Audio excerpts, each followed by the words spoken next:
The Avengers, or Avengers Assemble, because people in England were apparently scared that they would associate it with the TV show The Avengers. Because of course kids are going to remember The Avengers. Hell, I barely remember The Avengers. People are very overselling the longevity of the Avengers TV series. So Avengers, or Avengers Assemble, tells the story of the Norse god of mischief Loki, played by Tom Hiddleston, looking to acquire a MacGuffin called the Tesseract, which he's going to use to summon an army of aliens to take over Earth. As you do. In response, the spy organization S.H.I.E.L.D. recruits a team of superheroes called the Avengers, made up of the technological Iron Man, God of Thunder Thor, rampaging Goliath Hulk, and the super soldier with an unbreakable shield called Captain America.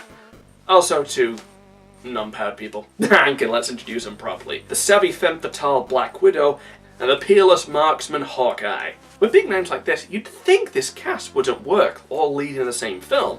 After all, these are basically all main characters sharing the spotlight. But it works, mostly because we already know them going in, mostly from their solo films, so we don't need to be establishing these characters. We already know who they are. It's a double-edged sword, since there's no room for character arcs when all these egos need to take the lead, but with the solo films we don't need them and we can enjoy the characters as they are. It's a diverse cast in terms of personalities and superpowers. Captain America, played by Chris Evans, is the typical leader, keeping everyone on task. He's not going to be everyone's favourite, but he is a vital component as far as a solid, well-maintained team. His costume change involves swapping armor fatigues for a jumpsuit with the same design. It's pretty cool, but I prefer the outfit he wears in the next Avengers film more. Iron Man, played by Robert Downey Jr., is an egotist through and through, so tends to soak up the limelight. His wit and charm makes him stand out in any scene he's in, so thankfully they had the sense to make him absent during some of the scenes so everybody else can get a turn to speak. His personality conflicts well with Cap's Boy Scout persona, setting up their rivalry for future films. Thor, played by Chris Hemsworth, has the most in regards to an arc with his brother Loki, which started in a solo film. He starts dealing with his changing character to a villain and attempts to win him over, which will get resolution in Thor: The Dark World. But not to such an extent that if you just watch their solo films in isolation, that you can't buy the development of the relationship.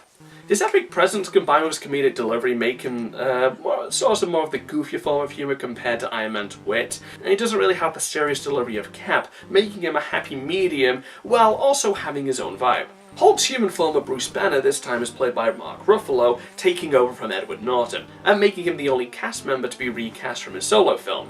It adds a certain disconnect when he is played by another actor, but Ruffalo's mannerisms make him very likeable as the nervous scientist with anger issues, acting as both a way to further his plot but also as the wild card and heavy hitter of the team, though his development from a solo film is noticeable. Before, he had trouble managing his transformation, but as we see at the end of The Incredible Hulk, he's able to summon the Hulk at will, and we actually see him more in control, though he also does have a tendency to lose control, like in an earlier scene. So he can summon it on his own now, but at the same time he has trouble if he loses control. Since he gets no more solo films, it's nice that he gets a subtle arc through the team-up films. The fifth member is Black Widow, played by Scarlett Johansson, a super spy who mostly stays out of the ego conflict between the others. She's appeared in Iron Man 2, but had very little development. Here we learn something about her backstory and personality, acting as the problem solver while the other heroes deal out damage. It's a shame that she lacks a solo film since she can carry a film alright given the right script. Her best scenes has to be where she's manipulating Loki into giving her information, by acting like she's very, taken aback by him and that he's in control, and then he lets slip the information that she actually wants to hear. I mean, just look at his face when she breaks her composure. I won't touch Barton, not until I make him kill you. Slowly, intimately, in every way he knows you fear. And then he'll wake just long enough to see his good work, and when he screams, I'll split his skull. This is my bargain, you mewling quim. You're a monster.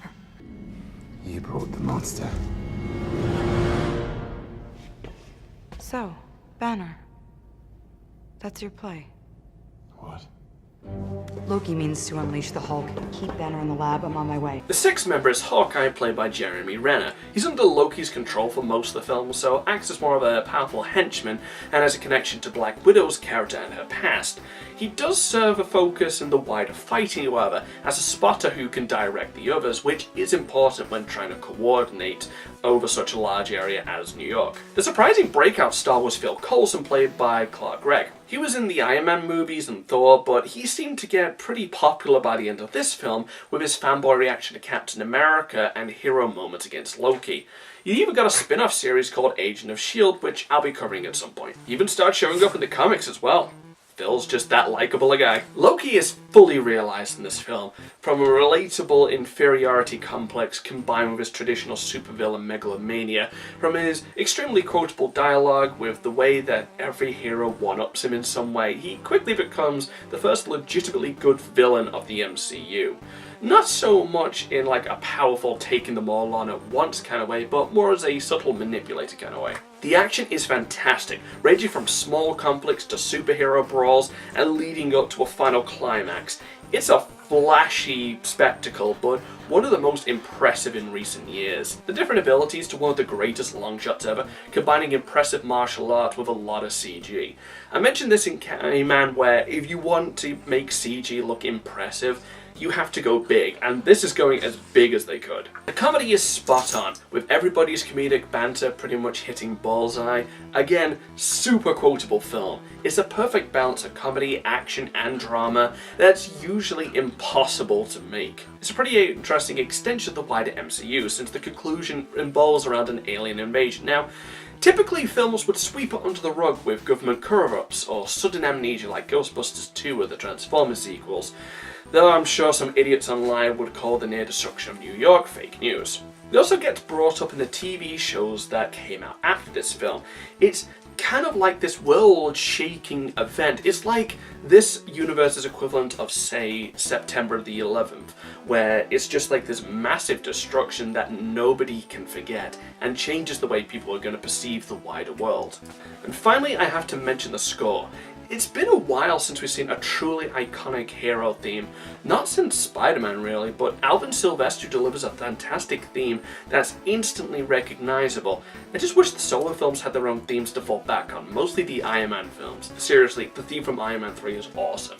So in conclusion, The Avengers is nothing short of a triumph. When we look back on the decade of the 2010s, this will be the defining moment that we all remember. It is the Star Wars of this generation. Its characters, its villains, its action, its comedy are all spot on. It lacks something to make it a perfect 10, like Spider-Man 2's themes or Empire Strikes Back's tone, but I can learn to stop being so greedy and accept an awesome film for what it is and what an impact it's left on cinema, for better or worse. So it's a 9 out of 10. A lot of people say that when you watch the MCU films, oh, do I need to watch all of them? I'd say no, and I'll cover that in a later video. But if you want me to answer what is the first Marvel film you should probably watch, I'd say this one. I mean, it's not the first one in the timeline, but its plot's simple enough to be accessible to newcomers. God wants to summon aliens, heroes try to stop him. Without the character arcs or nuance, it makes this a perfect popcorn movie as you can get. But for as awesome as this film is, the best is yet to come. Not the next movie, it was actually kind of a step down, but soon! The best is coming soon. Take care now, bye bye then. Superhero